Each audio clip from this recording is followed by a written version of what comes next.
रामपुर नाम के गांव में एक भूत का साया आ गया। वह केवल महिलाओं और लड़कियों को अपना शिकार बनाता। गांव में मौजूद कुएं पर जब भी कोई महिला या लड़की पानी भरने जाती, वह भूत उन्हें उसमें धक्का दे देता या अंदर खींच लेता। आश्चर्य की बात यह थी, कुएं में गिरने के बाद किसी की भी लाश नहीं मिलती। इसलिए किसी को पता ही नहीं चलता कि महिलाएं गायब कहाँ हो रही हैं। अरे भाई छुटकन, बहुत समस्या हो गई ये तो। मेरी तो पत्नी और बहन दोनों गायब हो गईं। पता नहीं उन्हें आसमान निगल गया या जमीन खा गई। हे ईश्वर, मेरी भी पत्नी 3 दिन से गायब है। कुछ समझ में नहीं आ रहा, आखिर कहाँ चली गई। पास ही खड़ी मीना और टीना उनकी बात सुन रही होती हैं। वो आपस में धीरे धीरे बात करने लगती हैं। क्या लगता है तुम्हें टीना, इनकी पत्नी और बहन कहाँ गायब हो गई होंगी? मुझे तो बहुत डर लग रहा है। अरे मुझे तो लगता है भाग गई होंगी किसी के साथ। ये लल्लन एक नंबर का शराबी है, अपनी बीवी और बहन से झगड़ा करता था। और ये छुटकन, ये एक नंबर का जुआरी, इसीलिए वो भाग गई। तू मत डर मीना। फिर वे दोनों उसी कुएं के रास्ते घर जाने लगती हैं।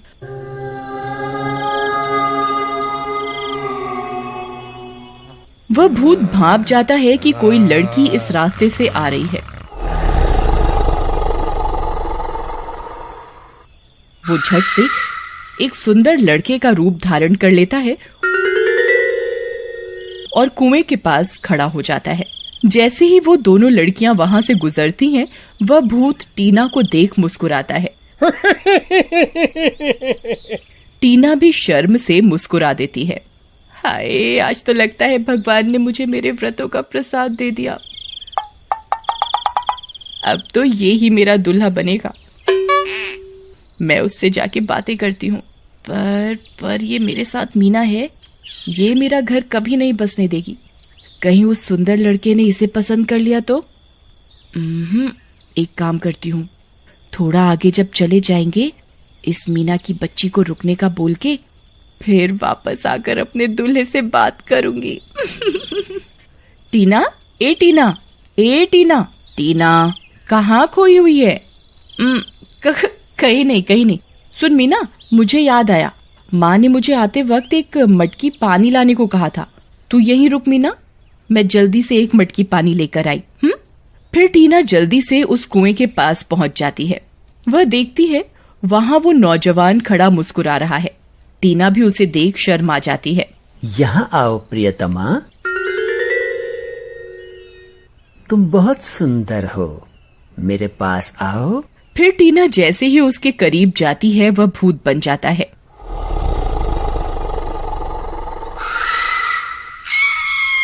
उसे भूत बनता देख टीना डर से कांपने लगती है और उसकी चीख निकल जाती है। जैसे ही वह चीखती है, वह भूत उसे पकड़कर कुएं में कूद जाता है।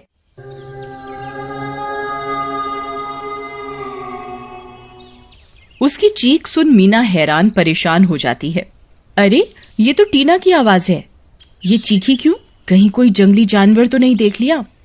जैसे ही मीना वहां पहुंचती है, टीना का नामो निशान नहीं मिलता। टीना, ओ टीना, कहाँ गई तू? कहीं कुएं में तो नहीं गिर गई? वह कुएं में झांकती है, तब भी उसे कुछ नहीं दिखता।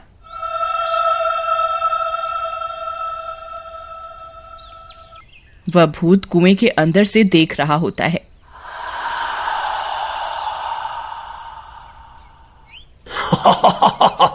कहीं नहीं मिलेगी, जाके ढूंढ लो। अब तो चट कर गया मैं तेरी सहेली को लड़की। अब अगला नंबर तेरा ही लग जाए। बड़ी स्वादिष्ट लगती है। यह बात पूरे गांव में फैल जाती है। गांव में दहशत का माहौल फैल जाता है। सभी को लगता है कि कोई लड़की चोरी करने वाला गैंग गांव में आ गया है। उसी गांव का एक मनचला होता है जिसका नाम मटरू होता है। वह हमेशा लड़कियों को छेड़ता रहता या तंग करता रहता। वह अपनी छत पर पड़ा चारपाई पर बैठा हुआ होता है। तभी उसके पिता वहां आ जाते। कामचोर, एक हफ्ते से रोज सुबह सुबह काम पे जा रहा हूँ कहकर निकल जाता है। बता, कितने पैसे कमाए?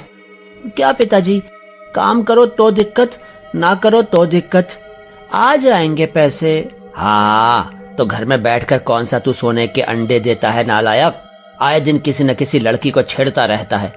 वैसे भी अब गांव में न जाने क्या बला आ गई है, कितनी महिलाएं गायब हो गईं। फिर अगली सुबह मीना उसी कुएं के रास्ते पास के बाजार जा रही होती है। उस भूत को मीना के आने की आहट हो जाती है। वह जल्दी से कुएं के पास एक बीमार लाचार बुढ़े का रूप धारण कर लेट जाता है।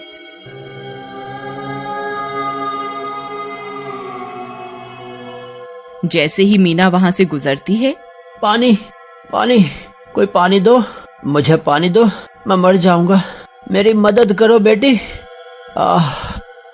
पानी।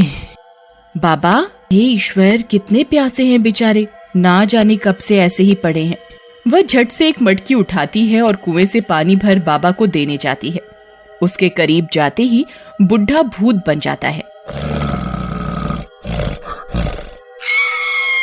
मीना की आंखें फटी की फटी रह जाती हैं। क्या किस्मत है मेरी।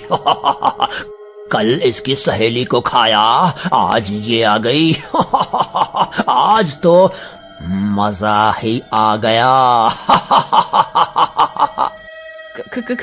क्या आप टीना को खा गए भूत जी? मैंने आपका क्या बिगाड़ा है? मुझे छोड़ दीजिए भूत जी। छोड़ दूं ताकि तू मेरा राज जाकर सारे गांव को बता सके हैं? आज तो तू ही मेरा पेट भरेगी। फिर वह भूत मीना को लेकर कुएं के अंदर चला जाता है और उसे भी चट कर जाता है। शाम तक जब मीना नहीं आती, मीना की माँ बहुत परेशान हो जाती है। शाम तक ये बात पूरे गांव में फैल जाती है कि मीना भी गायब हो गई। रात होने पर मटरू अपने घर लौटता है। आ गए चांद नवाब, आवारागर्दी करके। मैं काम पर गया था पिताजी, अब मैं आवारागर्दी नहीं करता। ओहो, ऐसा कौन सा काम? मैंने तो आज पूरे गांव में पता किया, तुम किसी के यहाँ काम नहीं करते। ओहो पिताजी, मैं पास के शहर में सीमेंट मिल में काम करता हूँ। आप भी ना हमेशा शक करते रहते हैं। उसके पिता को यह बात थोड़ी अजीब लगती है। सीमेंट कारखाने में काम करता है और कपड़ों पर गंदगी का एक निशान भी नहीं। दाल में कुछ न कुछ तो काला है। अब कल सुबह मैं इसका पीछा करूंगा, तभी दूध का दूध और पानी का पानी होगा। फिर सुबह 6 बजने पर मटरू उठ जाता है और कपड़े पहनकर निकलने लग जाता है। कुछ देर में वह कुएं के पास पहुंचकर रुक जाता है। उसके पिता दूर एक पेड़ के पीछे छुप जाते हैं। ये कमबख्त यहाँ क्या करने आ गया? ये तो बोलता था काम पर जा रहा हूँ। फिर थोड़ी देर में वहां का नजारा देखकर उनके पैरों के नीचे से जमीन खिसक जाती है। वह देखते हैं कि मटरू एक भयानक राक्षस में बदल गया है और फिर कुएं में चला गया। ईश्वर, ये कौन से पापों की सजा मिल रही है मुझे? काम चोर तो पहले ही था, अब राक्षस भी बन गया। तभी उस रास्ते से महिला आ रही होती है। महिला को आते देख फिर से वह चालाकी पर उतर जाता है। बचाओ, बचाओ, मैं इस कुएं में गिर गया हूँ, कोई मेरी मदद करो, बचाओ, बचाओ। हाय दया रे दया, कौन गिर गया कुएं में? मैं इसे निकालकर इसकी जान बचा लेती हूँ। जैसे ही वह कुएं के अंदर झांकती है, एक हाथ कुएं से निकलकर उसकी चोटी पकड़ लेता है और उसे अंदर खींचने लगता है। बचाओ, बचाओ, कोई मदद करो। उसकी चीख पुकार सुन मटरू के पिता जल्दी से भागते हैं और उस औरत को उस भूत के कब्जे से छुड़ा लेते हैं। अरे ये क्या, ये कौन आ गया? ऐसे तो मेरा राज खुल जाएगा। अच्छा, तो तू ही उन बेचारी लड़कियों का शिकारी है, यहाँ छुप कर बैठ गया। आ मेरे सामने, रुक, तुझे अभी सबक सिखाता हूँ। मैं भी तेरा बाप हूँ, मुझसे कोई चालाकी नहीं चलेगी।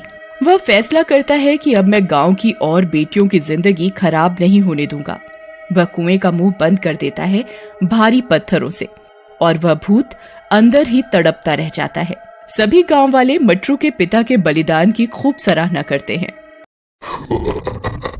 रोज की तरह उस दिन भी नवीन अपने वही पुराने स्कूटर को किक मार कर चालू करने की कोशिश कर रहा होता है। इस कबाड़ स्कूटर से मैं तंग आ गया हूँ।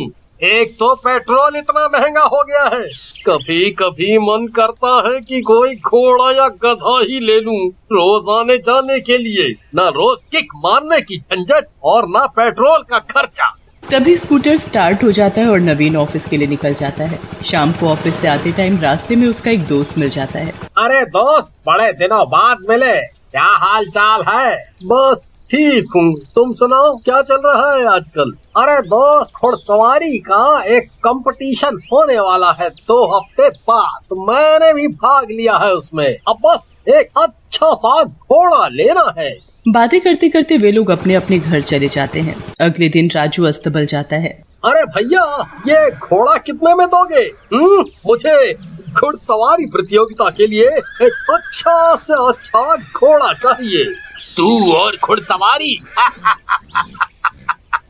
शक्ल देखी है तूने अपनी, तेरी इतनी औकात नहीं जो तू इन नायाब घोड़े की कीमत दे सके, समझा? अरे भैया, इसमें कैसी औकात? मुझे घुड़सवारी पसंद है, मैं कर सकता हूँ। चल चल, गधे जैसी शक्ल वाले गधे पर सवारी कर। कहकर अस्तबल वाला राजू को धक्का मारकर अस्तबल से बाहर निकाल देता है। अब मैं गरीब हूँ तो इसका मतलब ये तो नहीं कि मैं कुछ भी कर नहीं सकता। माना कि मैं पैदाइशी रईस नहीं हूँ, तो क्या मैं घुड़सवारी नहीं कर सकता? ऐसा किसने नियम बनाया है कि सिर्फ अमीर लोग ही घुड़सवारी का शौक रख सकते हैं? अब मैं कैसे कंपटीशन में भाग लूंगा? परेशान राजू सोचते सोचते और खुद से बात करते करते जंगल में चलता ही जा रहा था कि उसकी नजर एक गधे पर पड़ती है। क्यों ना मैं इस गधे पर ही प्रतियोगिता में भाग ले लूं? आखिर गधे और घोड़े में फर्क ही क्या है? दोनों के ही 4 पैर, 2 कान और 1 पूंछ होती है। आखिर भाई भाई ही तो है गधे और घोड़े। और कितना अलग होगा कि सब घोड़े पर और मैं गधे पर। सबका ध्यान मुझ पे ही जाएगा।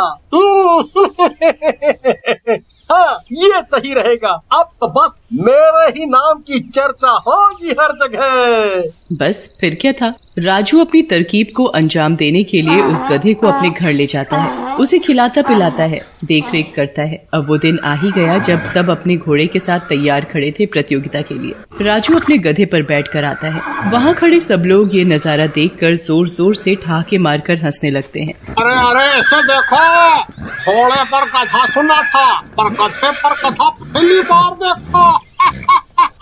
माना कि प्रतियोगिता में भाग लेना जरूरी था। प्राइज में मेडल के साथ साथ पैसे भी मिलेंगे, पर पैसों के लालच में अपना ही मजाक बनवा लो। ये कहाँ की समझदारी है? अरे भाई, आज इसने साबित कर ही दिया कि गधों की कमी नहीं है संसार में। हाँ तो क्या हो गया?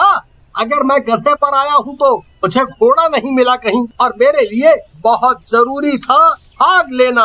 प्रतियोगिता शुरू होती है। जैसे ही सीटी की आवाज के साथ हरा झंडा फहराया जाता है, सब लोग अपने अपने घोड़े की लगाम कसते हैं और रेस शुरू होती है। राजू भी अपने गधे पर हाथ फेरता है आगे बढ़ने के लिए, पर गधा वहीं ढेंचू ढेंचू करने लगता है।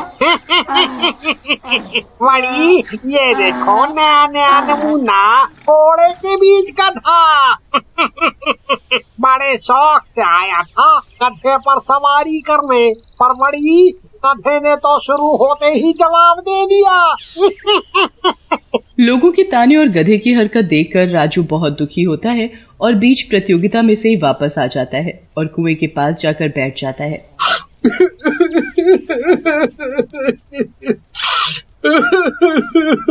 मैं क्या करूं? अगर मेरे पास घोड़ा खरीदने के पैसे नहीं है तो मैंने इतनी मेहनत से एक हल निकाला था, पर कोई फायदा नहीं हुआ। ऊपर से मेरा ही मजाक बन गया। अब मैं और ताने नहीं सह सकता। गधे को वहीं किनारे पर छोड़कर राजू कुएं में छलांग मार देता है और मर जाता है। वो गधा ये सब देखकर जोर से धेंचू धेंचू करने लगता है। गधा दौड़े दौड़े यहाँ वहाँ भागने लगता है, पर कोई मदद नहीं कर पाता। हार कर वो आंखों में आंसू लिए वहीं कुएं के किनारे बैठ जाता है। फिर आधी रात को तेज तेज हवाएं चलने लगती हैं, मानो मौत का तूफान आ रहा हो। तभी कुएं से अचानक जोर जोर से डरावनी हंसी की आवाजें आने लगती हैं। मुझे रोकना मुश्किल ही नहीं, नामुमकिन है। कहते हुए एक भूत कुएं से उड़ता हुआ बाहर निकलता है और उसी गधे पर बैठकर जंगल की तरफ जाने लगता है। मुझे पता है तुम क्या पूछ रहे हो, और मैं ये भी जानता हूँ ये तुम ही थे जिसे मेरे दुख का अंदाजा था। अब देखो मैं क्या करता हूँ। भूत गधे पर पूरी रात गांव में चक्कर काटता है। एक घर की खिड़की खुली होती है। अरे, ये इतनी रात गए गधे पर कौन घूम रहा है? अंधेरे की वजह से चेहरा ठीक से नहीं दिख रहा। अजी, जरा देखिए तो, कहीं ये बुर्बक राजू तो नहीं जिसके बारे में पूरा गांव बातें कर रहा था? वो गधे पर रेस लगाने वाला? हाँ वही, वरना इस टाइम और कौन गधे पर फेरी मारेगा। कहकर सांवरी और उसका पति रौनक जोर जोर से हंसने लगते हैं। रुको, इससे जरा मजे लेके आता हूँ। रौनक आव देखता है न ताव, बिना सोचे समझे बाहर आकर गधे वाले को आवाज देने लगता है। ओ गधे की औलाद, उस दिन की बेइज्जती कम पड़ गई क्या? तो आधी रात में फिर से गधे पर घूम रहा है? इतना सुनते ही गधे पर बैठा भूत मुड़ता है, जिसे देखकर रौनक की आंखें फटी की फटी रह जाती हैं। क्या बोला बे? बेइज्जती? इज्जत तो तेरी जाएगी अब। जैसे ही रौनक भूत देखता है, उल्टे पांव भागने की कोशिश करता है। अरे बाप रे, मर गया रे। मैं तो इसे नालायक राजू समझ रहा था, पर ये तो भूत है। आजकल के भूत ऐसे भी होते हैं क्या, जो गधे को सवारी बनाते हैं? भाग बेटा भाग। रौनक आगे बढ़ने की कोशिश करता है, पर भूत उसे पीछे खींचने लगता है और उसे गधे की पूंछ से बांधकर घसीटता हुआ पूरे गांव का चक्कर काटता है। अरे गधे वाले भूत जी, अरे मुझे माफ कर दो। अरे मेरी ज़बान फिसल गई थी, मेरे मुंह से निकल गई ऐसी बात। आए, मेरी ज़बान टूट के गिर पड़े। मुझे छोड़ दो, माफ कर दो, मुझे माफ कर दो भूत जी। लाख माफी के बाद भूत रौनक को उसके घर के आगे फेंक कर वापस जंगल में चला जाता है। अजी, आप राजू को मजा चखाने गए थे और खुद धूल चाट कर आ रहे हैं। सांवरी को अपनी हालत पर हंसता देख रौनक की आते पीते निकलने लगती है। वो सांवरी को जोर का थप्पड़ मारता है। अरे, मैं यहाँ बेगानी शादी में अब्दुल्ला बन गया और तू खड़ी खड़ी दांत दिखा रही है। तेरी तो मैं जैसे ही रौनक सांवरी को एक और थप्पड़ जड़ने के लिए आगे बढ़ता है, सांवरी चिल्लाती हुई अंदर भाग जाती है। रौनक के साथ हुई घटना पूरे गांव में फैल जाती है। अक्सर ही लोग भूत को गधे पर आता जाता देखते हैं रातों को, पर किसी में इतनी हिम्मत नहीं थी जो जाकर मामला पता कर सके। यहाँ जो भी गधे पर सवारी करने पर मजाक बना था, भूत उसको उसी रात सबक सिखाता। कुछ दिन बीत जाते हैं। एक शाम चीनू और नवीन बाजार जाते हैं कुछ खरीदारी करने, पर रास्ते में ही उनका स्कूटर बंद पड़ जाता है। हाय हाय, इस खटारा को बेच क्यों नहीं देते? चुप कर करमचली, बोल तो ऐसे रही है जैसे तेरे बाप ने 4 पहिए की गाड़ी दे दी हो दहेज में। मेरे बाप को मत लाओ बीच में, और इस कबाड़ से अच्छा है गधा ही ले लो तुम भी। चीनू गुस्से में रिश्ता पकड़ती है और घर आ जाती है। तभी नवीन को एक आवाज सुनाई देती है। ये लो मेरा गधा, और गधे पर घर चले जाओ। नवीन यहाँ वहाँ देखता है, और जो देखता है मानो उसकी किडनियां मुंह से बाहर निकल आई हो। भूत भूत भूत, गधे वाला भूत। अरे नवीन, डरो मत, मैं तुम्हारा दोस्त हूँ। क्या? मैंने भूतों से कब दोस्ती की? भागो भागो भूत भूत। नवीन स्कूटर वहीं छोड़ भागने लगता है। तभी भूत उसके आगे गधे के साथ फिर से प्रकट हो जाता है। नवीन, मैं हूँ राजू, डर मत मुझसे। राजू का नाम सुनकर नवीन एक पल को रुकता है और पूछने लगता है, क्या मजाक कर रहे हो? मेरा दोस्त राजू इस प्रतियोगिता के बाद ही कहीं चला गया था, और तुम भूत हो। तुम राजू कैसे हो सकते हो? भूत फिर उसे सारी घटना बताता है। बहुत बुरा हुआ तुम्हारे साथ। ये समाज दूसरों की दिक्कत मजबूरी जाने बिना ही उनका मजाक बनाने लगता है। मैं कुछ करना चाहता हूँ तुम्हारे लिए। अब कुछ भी करने से क्या होगा? देखो दोस्त, मैं तुम्हारी जिंदगी तो वापस नहीं ला सकता, पर तुम्हारी खोई हुई इज्जत तुम्हें दिलाने की कोशिश जरूर करना चाहता हूँ। अगले दिन नवीन अखबार में राजू के साथ हुई घटना छपवाता है, जिसे पढ़कर सारे गांव वालों को पछतावा होता है, और वो सारे मिलकर कुएं से राजू की लाश निकालते हैं और उसका देह का संस्कार करके उससे माफी मांगते।